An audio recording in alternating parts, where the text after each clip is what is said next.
ஒரு 30 பேர் இருக்காங்கன்னா அதுல 5 பேர் டெய்லி குட் மார்னிங் போறதுக்காக இந்த குரூப்ல இருப்பாங்க சார். அவங்க குட் மார்னிங் போட்டா நம்ம திருப்பி ரிப்ளை பண்ணணும் சார். ரிப்ளை பண்ணலனா பெரியப்பா குட் மார்னிங் போட்டிருக்காரு நீ ஒண்ணுமே சொல்லல எங்க அப்பா கேட்பாங்க சார்.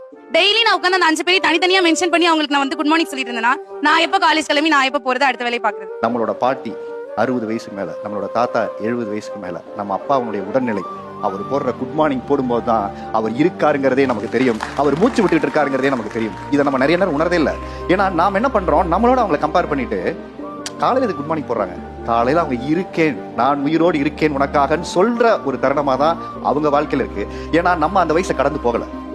நம்ம அந்த வயசை கடந்து போகும்போது தான் அந்த தனிமை ஒன்று சொல்லும். அந்த தனிமை நமக்குள்ள ஒரு பெரிய வேதனையை கிரியேட் பண்ணும்.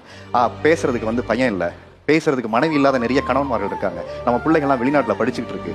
இப்படி உறவுகளை பிரிந்து தனிமையா இருக்கக்கூடிய அத்தனை உறவுகள் சார்ந்த பெரியவர்களுக்குமே ஒரே ஒரு ஏக்கம் என்னவா இருக்கும் அப்படின்னா, ஒரு குட் மார்னிங் ஒரு குட் நைட் போடும்போது நான் இருக்கேன்ப்பா, நானும் இங்க இருக்கேன் அப்படின்னு சொல்ற விஷயம். தயவு செஞ்சு இதை நீங்க நினைவில் வச்சுக்கோங்க. ஏன்னா எத்தனையோ படங்கள் இதை சார்ந்தும் சொல்லப்பட்டிருக்கு. ஒரு ஃபோன் எடுக்காதனால எவ்வளவு பிரச்சனை. ஒரு வாட்ஸ்அப்ல நம்ம வைக்கிற ஸ்டேட்டஸ் என்ன முக்கியம், அந்த அன்பை பரிமாறுதல்.